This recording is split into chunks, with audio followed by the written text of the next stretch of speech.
Okay, we're going to be learning Sicha again from the early years, from Tafshin Yud 1950, which is Mevorchim Elul, Parshas Re'eh. It's a short Sicha Lefiyarach. We should be able to finish it this week. And either tomorrow we're going to start the Rebbe's Mimer of Ani L'Doidi, which we learned this morning, the Alter Rebbe's Mimer of Ani L'Doidi, King in the Field. That the Rebbe has a mimer on kind of both the Alter Rebbe's Memorim of Ani L'Doidi, from Tafshin Chavav, Ani L'Dodi, and we're going to learn that. It's also in English, but we're going to learn it from the Hebrew text. Mirz Hashem, the second mimer, we're going to learn in the month of El's Lachom Libi, Tafshin Chav 1960. Erev Shabbos and Tzavim, I think, or Shlish Gimel Slicha, sorry. And the early years, we're going to have one more Fabrengen, which is Chai El. Okay, I think Shabbos and Shabbos are Vorchen Tishrei, all right. Shabbos Parshas Re'eh Mevorchim ve'erev Rosh Chodesh El Tafshin Yud. Parsha Zu Shabbos Mevorchim Chodesh El. This Parsha Shabbos Zu, sorry, Shabbos Mevorchim Chodesh El. This Shabbos is Shabbos we bless the month of El.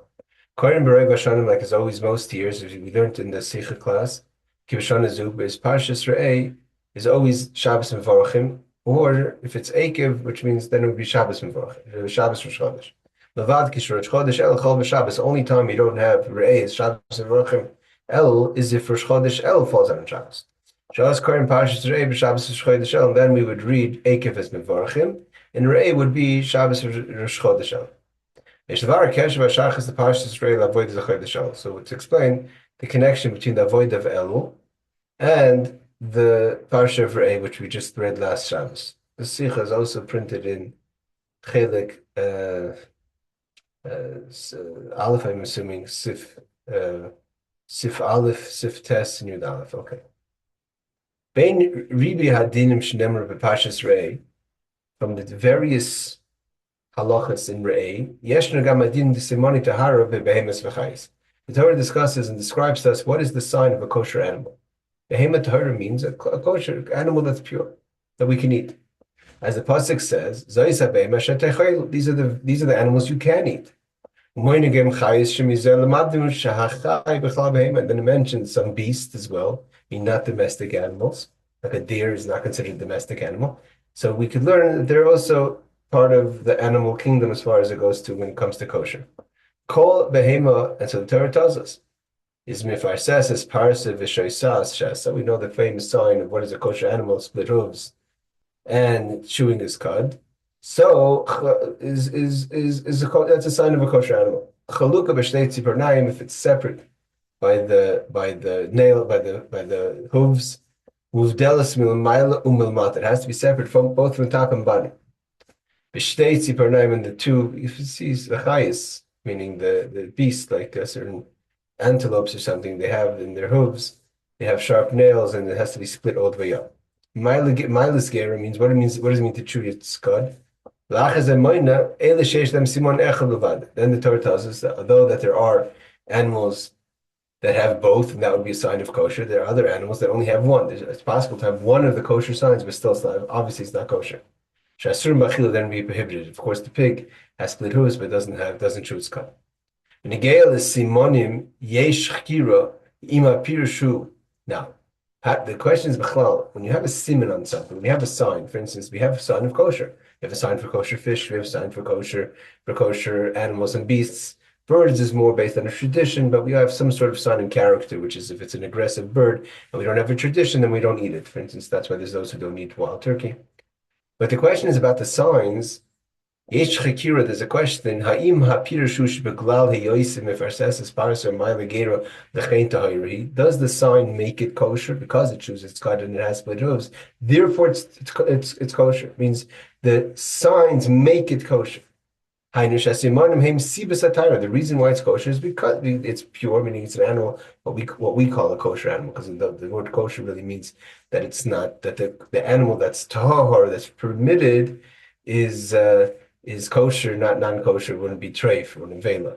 But that's what we understand traditionally as kosher means an animal that's permitted. Okay, is oisha hatahari beglas ibsacheres, or the reason why it's considered a pure animal is for other reasons. But how are we supposed to know? We don't know those reasons. We don't know why Hashem decided this is a kosher or non-kosher animal. How do we know? It's so God says, I'm going to show you what I've chosen as a kosher animal. Not that the simon makes the kosher. The Rambam discusses when we talk about kosher and non-kosher animals. We talk about if you don't know, there are certain signs, and if you look at the pattern, the pattern of the meat, a non-kosher animal cannot be impregnated by a kosher animal. They won't become pregnant. There's certain things that are simanim that are signs if it's kosher or not. But nevertheless, the Torah tells us what these signs are. So the question is, in this case, is the sign the reason it's not kosher, or is the sign a sign to us that's a reason that it's kosher, or a sign to us that it's kosher? Yesh kama rayesh hasimanim hem sibzatara. There are certain proof that we could say that the actual reason why an animal is permissible or not is because it has the signs. It means the signs itself, even though theoretically it's just a way it's born, but that makes it kosher, permissible. And therefore, that's also what the pasuk means when it says about someone, an animal, that only has one sign. Ki maila geira, although they choose their cod, but their hooves aren't split. Therefore, they're not considered permissible. Or in the animal like a gomel, so it has a pig, it has split hooves, but it doesn't chew its cuts. Therefore, it's not permissible. If it has a sign or doesn't have a sign, that's the reason why it's kosher. We see the verse of the actual language of the pasuk supports the idea, the argument to say that the signs make it kosher, not that the signs are a sign that it's kosher. Lahara that Rebbe adds, shahatzinu reish parashat shmini kaisa b'tchilas dvarav shahasimanim shenisparish b'torah. It's brought down. Also, another place where it talks about the laws of kosher animals, which is in Parashat Shmini, third Parashat of Vayikra, the book of Vayikra. And he says over there that the simanim shenisparish b'torah, the Torah gives us signs again, chewing his cuts, split hooves. Ein have eviyasin sibas haheter v'loi hedram sibas iser. It's not the fact that they have them is why it's permissible, or the fact that they don't have them why it's prohibited. Heim simonim yodea behem hamin haroi min hameguna. Ava behem shechdvar v'bir al pi kabbalah mashma shesimonim goyrim matara oyetuma k'mashma yislashon akasim. So he starts off saying that the signs are not a reason why it's permissible or not permissible. He says it's just this telling us what is considered allowed or not. But then when he gets into the Kabbalistic, he shows us that the actual signs are the reason it's permissible, or lack of the signs are not permissible. I mean to say, but the Rebbe is leaning towards. For instance, you have a marking on an animal. Some ranches mark animals with the siman of the ranch. The siman itself doesn't make it there. It's just a sign that I own it. I own it because however I acquired it through purchase, through whatever the way I purchased it. But how do I know this is my cow? I can't recognize every cow. So I give a sign, a mark, and that says it's my cow. But that doesn't make it mine. What makes it mine is because I purchased it. I own it. This is a sign for everyone who wants to know. So the question is, if the Torah says that the split hooves and the chewing of the cuds is just a sign of what's kosher, it's kosher for whatever reason Hashem decided. But the split hooves is just like a marking. It's a mark on the animal for us to know. It has nothing to do with, we can't analyze the marking to understand the reason of the kashrus, so it's just a marking.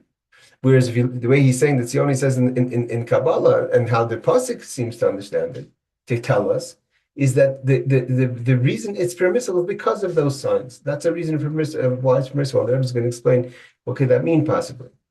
However, we're going to look at this debate of what if the signs of kosher make it kosher, if the signs of kosher are a sign that it's kosher. Even if you want to say that the reason why it's permissible and not permissible is because Hashem decided that a cow is permissible and a sheep is permissible and a horse is not. Nevertheless, he put a sign on it to show us that. Nevertheless, you have to say, the Rebbe says that even if it's not like a marking on an animal that has nothing to do. If God shows that this should be this way, you could know if it's kosher, then in these signs themselves is some sort of insight about the reasoning of the kosher. God didn't choose just a total side reason that has nothing to do with the reason why it's kosher. That the reason why it's kosher is there's a reason God decided, and that reason shows itself in the signs that God showed to show us. God didn't create anything by mistake, and nothing wasteful. So everything he created has a reason, and that reason could be connected to the inner reason of why this animal is permissible. What the Rebbe is getting at is now, however you're going to learn this argument. If the signs make it kosher, if the signs are a sign it's kosher, the fact that God chose that these should be the signs from them, we can analyze the signs themselves to give us an insight of what's the idea of kosher, of what's permissible animal. Why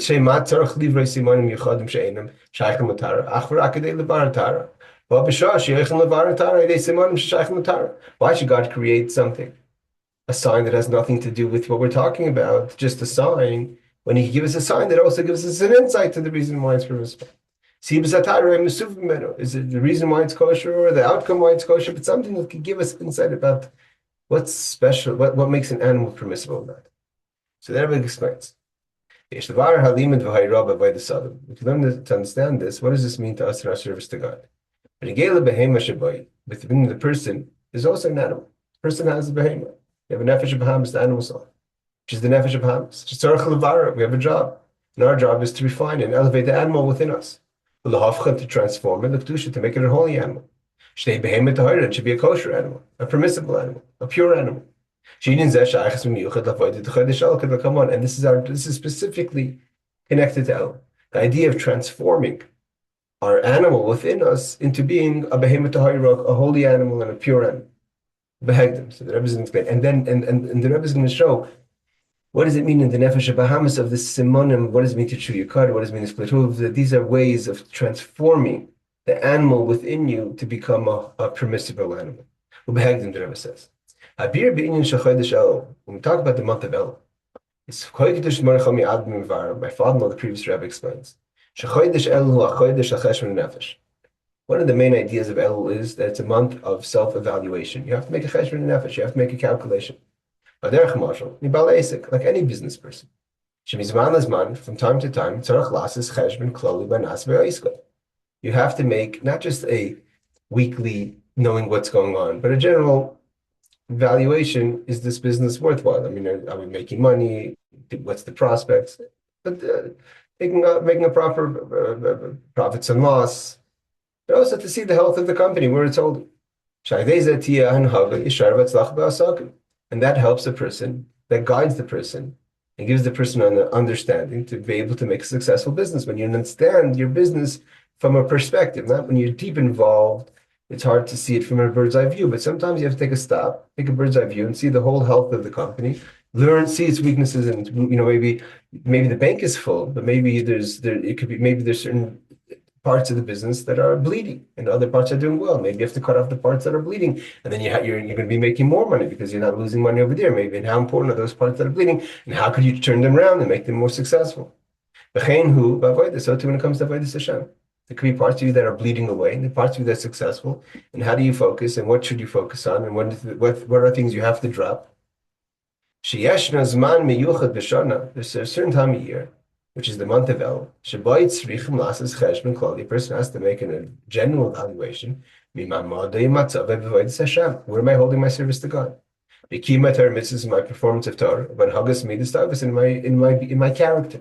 So there's the doing of the Torah's mitzvahs, and there's the character. How was like my character this year?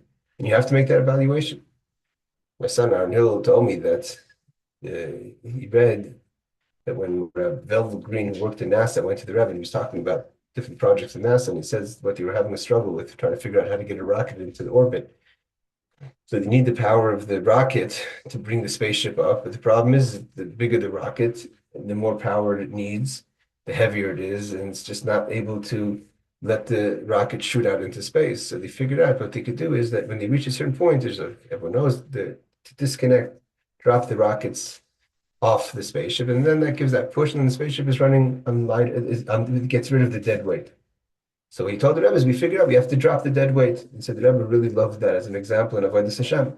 And in life, you have to know what's dead weight. You have to first know what's the dead weight, and know sometimes you have to drop the dead weight. So that's when. How do you know that? When you do a cheshbon, when you do an evaluation. Hazman de cheshbon nefesh b'chodesh Elul. And when is the time we have to do that evaluation? At any time of the year. There's a special time of the year, and that's chodesh Elul. Mashenki meshach hashana kulam. The Rebbe said on the contrary. The rest of the 11 months of the year, it's not a time to do an evaluation. For the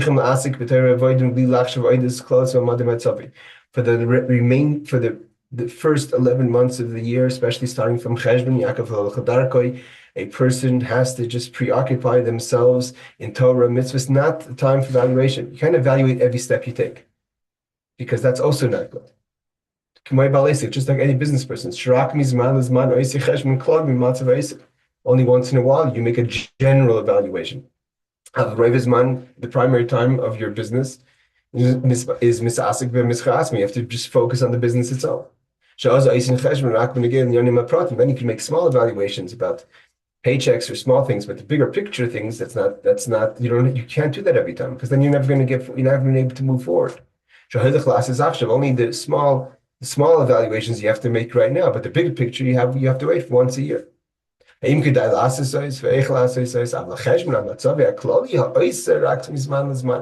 do certain things that has to be done on the spot, that of course you have to always know what you're doing. Don't just be wasteful, but the general evaluation to understand the health of the company, that's only from time to time. And in the time of the year, that's chodesh Elul for Avodas Adam. Because the fact that every day you did a proper big picture evaluation of the company, you're not properly do your business. You're never going to give it, because you need to make mistakes. You need to let things run. You need to see how it progresses. You need time. You can't just be checking every step you take. Let things go, and then you make an evaluation. You know how to fix it and make a pivot for the right direction. But if you're going to constantly be checking everything in the bigger picture, you're never going to move forward.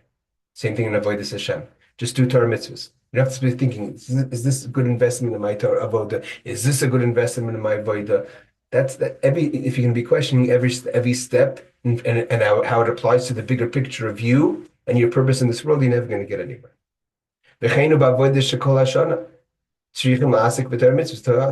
comes to avoda, so too. Throughout the year, you have to do Torah mitzvahs and avoda. Etc. Yes, every night you make a general. How was today? But not the general. How's the general health of my total big picture? You make an evaluation on today. You can make an evaluation on the week, on the month. But that's just to see if you did your time well, if you're doing well, if you made the right decisions. But with regard to, means you have like a general plan, a business plan. This is what we're trying to do. Now, every day and every month and every week, you could check if you follow the plan. But to evaluate if the plan is working, if that's the right plan, that's not for every day. The general evaluation, how you doing in Avodas Hashem, that's once a year, that's chodesh Elul. Because if you're going to make that evaluation, the full picture evaluation, this is what I should be doing, this is what I should be doing every single day. You can be spending most of your day, 3/4 of your day, and making evaluations. You're not going to have time to do. You have to do. Mostly our time has to be spent on doing. Like the Rebbe talks about being bitter. Because you can't be bitter the whole time. You make a little 5 minutes at night to think about your matzah, get bitter, and go weiter. Someone could argue, no. What are you saying? How could I not be certainty at all times? It's always good to have evaluations. It's always good to know the matzah. I want to make a full evaluation of my whole situation every single day. The person argues even more. And the person continues to argue. It's not only is it a good thing, it's irresponsible not to make the cheshbon constantly, because maybe I'm wasting my time. The verse says, the Tehillim, it says that God says to the wicked person, what are you doing in my base medrash? What are you studying Torah for? So maybe I'm a Russia, maybe I'm doing things wrong. Well, first, Britannia, the Tanya clearly says you can't start learning properly, you can't start doing Avodas Hashem until you take care of your problems, take care of your proper tshuva on the past. You have to always know your situation, to always know your full picture situation, to know what you should be focusing on to fix. And the person continues to argue. Even when you do tshuva, it says, like David HaMelech, the sin has to always be in front of you. Because the tshuva of yesterday, when you elevate, you're higher, then the sin is still there. Mevorchim explains. So the Rebbe says, the Rebbe doesn't subscribe to that way of thinking. I'm sorry, the Rebbe says. Not only is it not, it's a flawed strategy, it's coming from the Yetzer Hara. Yetzer Hara found, like we find today, there's always reasons that look good on paper why you shouldn't do things, why you should do things, why you do go to war, you don't go to war, why you should not. You can always spin it. But you have to always remember who's talking.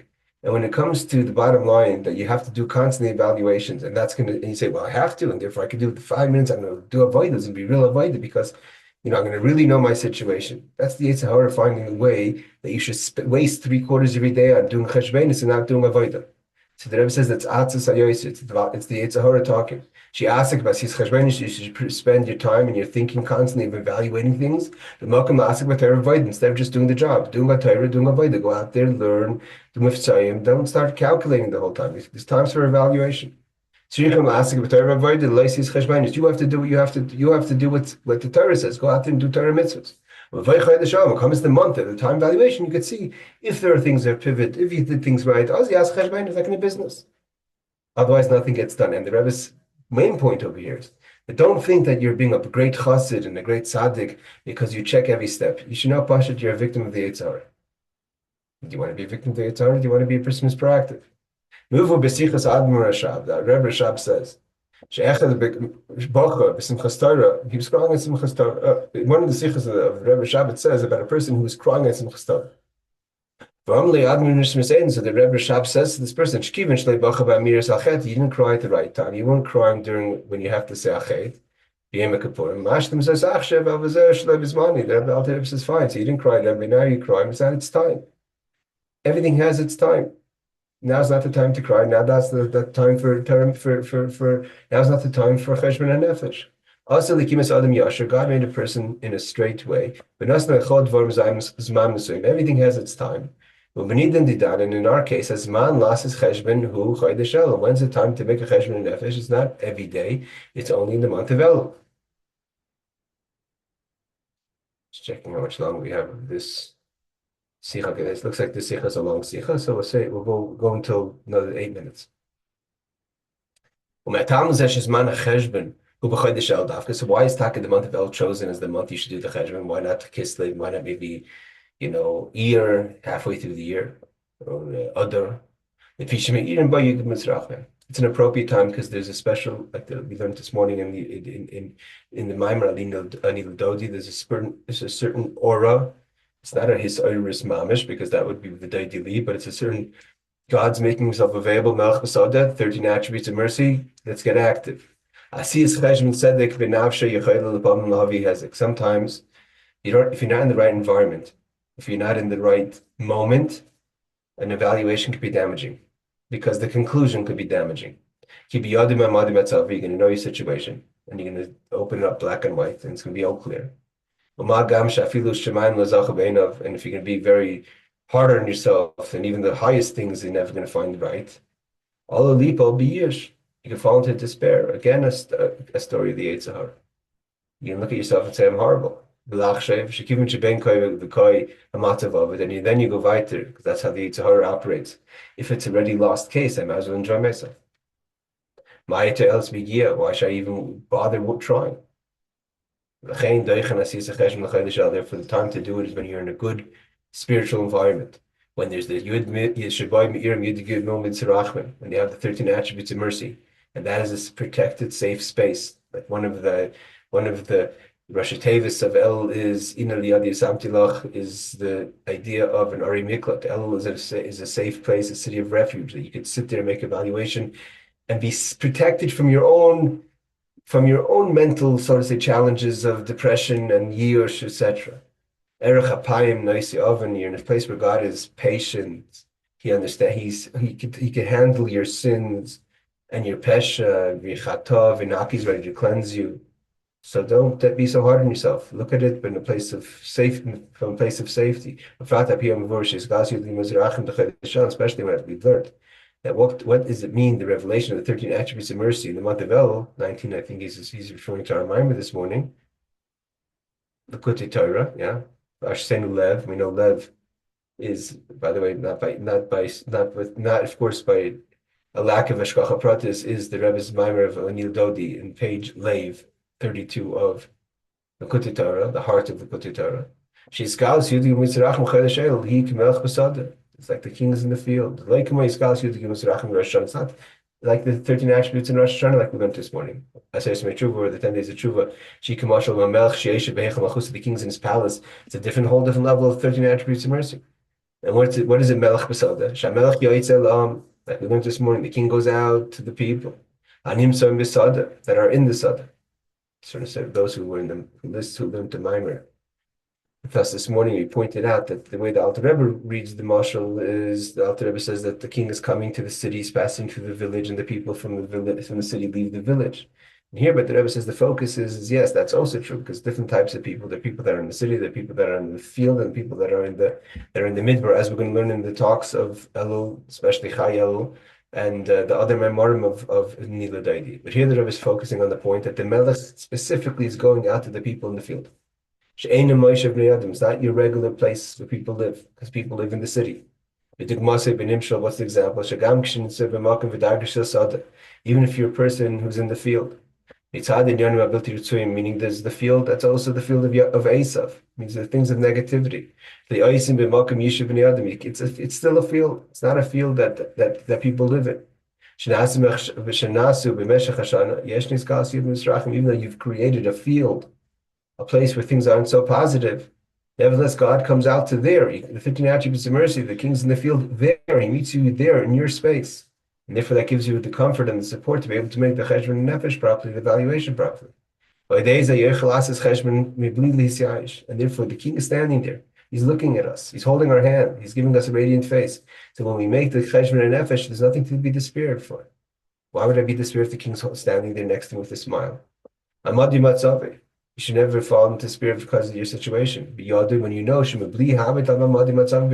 knowing, notwithstanding my situation, how I was the past year. I can be close to God because He's here. There's the 13 attributes at this time. I could turn things around. I could become a person who starts doing Torah and Avodah properly. And God's going to receive me like He receives everyone in the field. So the Rebbe says, okay, let's stop here. Sifhei says 12 pages, so we could do it in 3 days. We could do this. We don't have to finish it this week because the next Fabring is Chayel. Okay, have a wonderful day. Tomorrow, I think we're going to learn Nila Dodi. We're going to need tomorrow.